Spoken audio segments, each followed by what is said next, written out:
Setelah dibuka dengan doa dan penyampaian review hari ketiga oleh seksi publikasi dan dokumentasi, hari keempat Kamis 30 November, sidang Sinode 5 Keuskupan Denpasar dimulai dengan sidang pleno untuk mendengarkan laporan hasil diskusi kelompok tahap kedua yang telah dilaksanakan sehari sebelumnya. Sidang pleno yang membahas isu strategis pastoral itu dipandu langsung oleh Ketua Steering Komite Romo Evensius Dewantoro.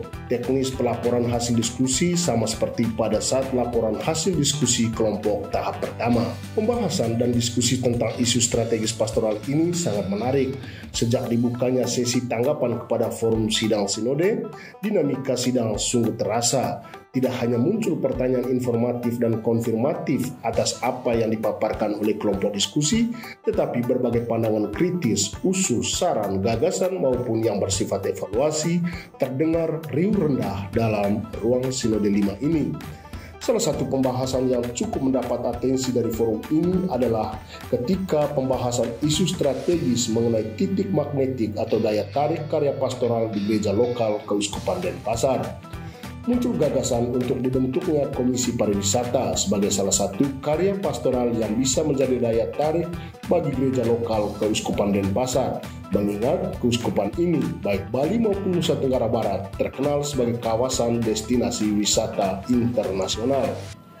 Diskusi tentang hal ini cukup menarik perhatian peserta sidang. Ini terlihat dari beberapa pandangan yang muncul.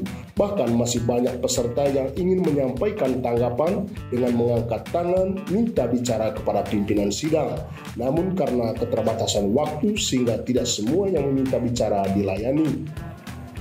Terkait Komisi Pariwisata ini, pimpinan sidang meminta tanggapan khusus dari Bapak Uskup yang selama sidang sinode ini selalu setia dari awal hingga akhir sidang setiap harinya. Menanggapi hal tersebut, Bapak Uskup menyampaikan bahwa Keuskupan Denpasar sejatinya sudah pernah membentuk divisi pariwisata di bawah Komisi PSE, tetapi keberadaan divisi ini kurang berjalan dengan baik juga sehingga tidak dilanjutkan.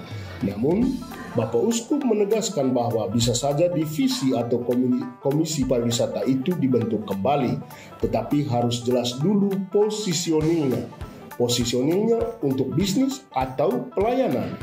Lalu kalau positioning pasti, selanjutnya harus ada konsep yang jelas untuk menjalankannya. Kalau tanpa konsep yang jelas, jangan sampai kita bentuk dan jalan sebentar saja, ibarat seperti hangat-hangat tai ayam, tegas Bapak Uskup. Sebagai informasi saja bahwa berdasarkan sejarah dibentuknya Pusat Pastoral tahun 1991, sempat ada Komisi Pariwisata dengan ketua komisinya Pater Norbert Sadek SVD almarhum.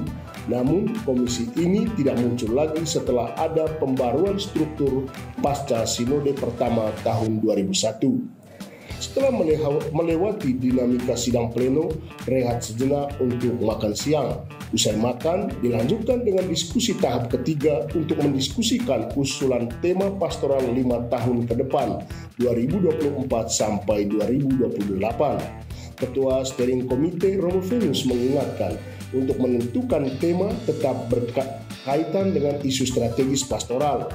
Merumuskan tema pastoral juga harus disertai alasan, dasar biblis, serta rekomendasi.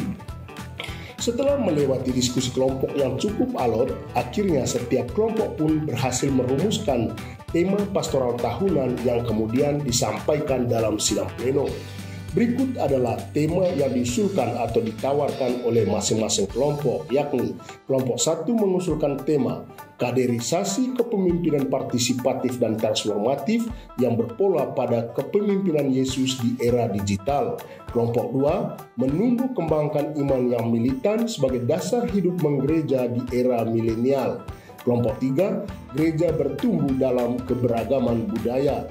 Kelompok 4, gereja bangkit dan bergerak bersama menjadi tanda dan sarana Allah bagi keselamatan dunia. Kelompok 5, gereja yang berpartisipasi dalam misi. Ketika tema-tema tersebut dibahas dalam pleno, ada beragam tanggapan, masukan maupun usul saran dari forum, sehingga jalannya sidang pleno ini berlangsung sangat dinamis. Tentu saja tema-tema tersebut akan didiskusikan lebih lanjut oleh tim perumus untuk dirumuskan agar lebih sempurna. Sebelum mengakhiri pleno, Romo Venus selaku pimpinan sidang meminta tanggapan akhir dari Bapak Uskup atas tema-tema yang diusulkan. Bapak Uskup lalu menyampaikan apresiasi kepada seluruh peserta yang mengikuti secara serius setiap alur proses persidangan. Mengenai beberapa tema yang sudah tersampaikan, Bapak Uskup meminta supaya bisa dipikirkan kembali oleh tim perumus. Salah satu tema yang mendapat perhatian Bapak Uskup adalah tema yang diusulkan kelompok 3, yaitu gereja yang bertumbuh dalam keberagaman budaya. Kata Bapak Uskup, tema budaya ini cakupannya sangat luas, perlu pikirkan untuk lebih menukik atau lebih mengerucut pada hal yang bisa dibuat oleh gereja.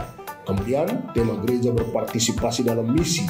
Bapak Uskup mengusulkan selain berpartisipasi, juga lebih aktif dalam bermisi.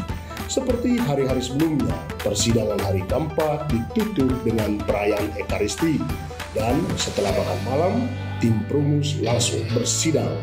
Panitia pelaksana pun mengadakan rapat evaluasi dan persiapan untuk sidang hari terakhir. Demikian review hari keempat, seksi publikasi dan dokumentasi Panitia Sinode 5 melaporkan. Terima kasih, Tuhan memberkati.